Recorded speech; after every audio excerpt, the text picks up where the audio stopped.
That was also one of the things that sold me on the Hellcat. Hey guys, I'm Nate. So coming out of a 10-hour meeting today. So that was on site. So yeah, just leaving the office now. That was quite a marathon right there. So I want to talk today about the difference between the Scatpack and the Hellcat. Is the Hellcat really worth it in terms of an upgrade over the Scatpack? So I'm going to use for my comparison my old car. So my previous Challenger before this was a 2011 SRT that was with the 392 engine, the same engine that the Scatpack has. I'm not sure today the Scatpacks, whether they come with the same 4 or 6 piston caliper Brembo brakes. I think they're an option, and also the adjustable suspension, which anyways I didn't have on my SRT 392. That was just, it was fixed. There was no adjustable suspension. This is the first car I've had the adjustable suspension in, and I love it. So if you do get a Scatpack, get that adjustable suspension. It really changes the car, the dynamic of the car. When I had my 2011 392, that's the same engine though. It's a 6.4 liter. It's got, I think it had about 470 horsepower back then. I think since then they've bumped it up to about 485 horsepower, and it was manual transmission. It wasn't an automatic. I think actually back then if I got the automatic, I probably would have been stuck with the 5-speed, the old NAG unit. So it was a great car. I really liked it. Hold on, there's like a fire truck. Just wait till it passes. So one of the reasons why I got rid of the 392 was it just got too loud. I replaced the stock exhaust with a Zoomer's exhaust.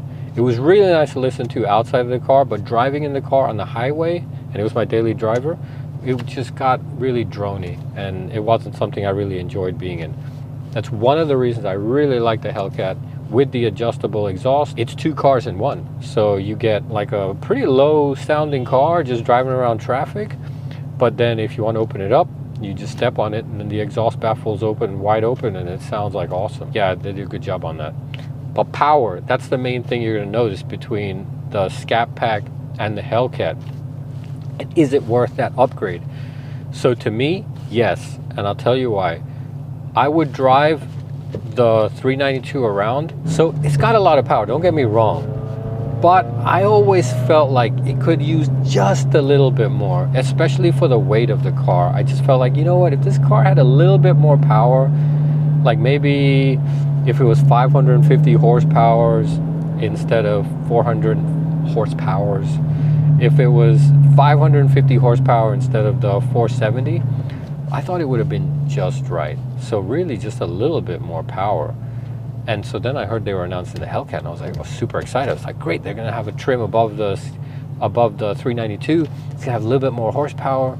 Man, if they come out with this thing with about 550, just like the CTSVs back then, I think that's gonna be the sweet spot. It's gonna be perfect. And then they announced that this car is gonna have 700 horsepower. And I was like, OMG. So of course, I like more power. But what that did was everyone wanted a Hellcat, right? I mean, back then when this car came out and it came out with 700 horsepower, I mean, it blew the doors off everything else. There's no other car that had this much power. And so the hype was there. The hype was real. Everyone was looking for a Hellcat. And then I couldn't get a Hellcat. And I was like, you know what? I would have taken one with 550 horsepower. But I couldn't get a Hellcat. And it was tough. Yeah, I know. Sad me. So I had to wait. And then if you saw my stories about what I ended up doing, finally ended up getting lucky because I was looking for a manual. So it was meant to be. Got that first allocation for a manual Hellcat. So what are my impressions though? So when I picked the car up, I really didn't know what to expect. I thought, all right, well, 550 horsepower, that's kind of what I was expecting. It's probably going to be okay. And to add on top of this, the car that I traded in that 392 for was an Audi S5 with like 330 horsepower. And I was like, all right, well, I'm going to go from that to the Hellcat, right? And so I was like, man, this car is going to be nuts. 700 horsepower on the street. Like, it's going to be super twitchy. Probably going to lose control. I got to be super careful with this car. And when I first picked it up, the first thing I noticed in this car was this massive bulge in the hood. The 392 didn't have that. So I was just used to being at a certain height in the car where I could kind of see over the hood. I could kind of see everything on the road. And I had to get used to, okay, well, there's a bulge here now. So either I got to be a little bit higher, or I just got to get used to that there's a bulge and I'm not going to see what's in front of that thing. That was number one. Number two was, this car has a ton of power. Man, look at this. You never see these cars around. That's a Fisker. What is that? A Fisker Karma Rivero. That car is filthy. But, I mean, filthy as in it's just so dirty. Not that I'm one to talk, because my car is super dirty right now as well. But, wow, you never see any of those cars on the road. Interesting. What do you guys think? So yeah, I picked up the Hellcat. I picked it up in Orlando and I had to drive it back down to Miami. And so that was kind of the time I got to get acquainted to the car, to get used to the car. I was still in the break-in, so I wasn't doing anything crazy. But yeah, I noticed the power straight off the bat. But what I really did notice about the car was it was so easy to drive. Even with this 700 horsepower under the hood that I thought the car was going to be super twitchy, it was going to be really hard to keep on the road. No, it was really easy to drive. No issue at all. I think, you know, with whatever they did with the gearing, they set this car up right. That if you want to drive fast, yeah, you can drive fast. If you don't want to drive fast, you want to just cruise around, yeah, sure, no problem. Just don't put your foot down all the way on the throttle. So in terms of that, the driving experience, really going from a 392 to this, it's not that much different in daily driving. It's not like this is a harder car to drive because it has that much more horsepower. Not at all. I actually find it's maybe an easier car to drive, and that's only because, at least compared to my 392, this one has all the adjustable suspension and all the creature comforts that my 392 didn't have. So in terms of that, it's a more comfortable place to be. But it's about the same. It's about the same in terms of easiness to drive.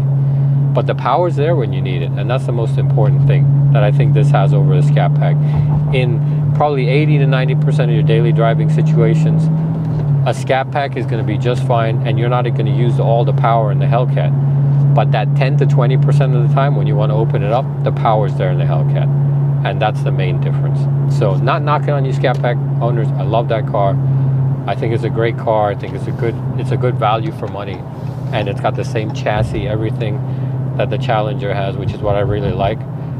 But if you can't afford the Hellcat, and if you're thinking, yeah, is it worth it?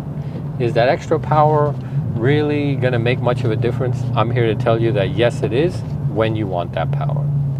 And when you want that power, you can tap into it, and it's there, and it's super fun. I'm just trying to think if there's anything else different here in the Hellcat over the Scatpack, the 6.4 liter, and I really don't think so, because I think you can get all of this stuff. I think you get the adjustable suspension. I think you can get the Brembos on the Scatpack. Maybe they're 4-piston, not 6-piston, but I mean, this has a higher top speed, right? So you need a better stopping distance anyways.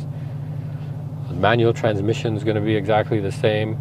So all the stuff you do, you know, swap this out, the skip shift, same thing on the Scatpack. So it's really just comes down mostly down to the engine. And the other thing is that whine. So obviously you're not going to get that in the Scatpack unless you upgrade it.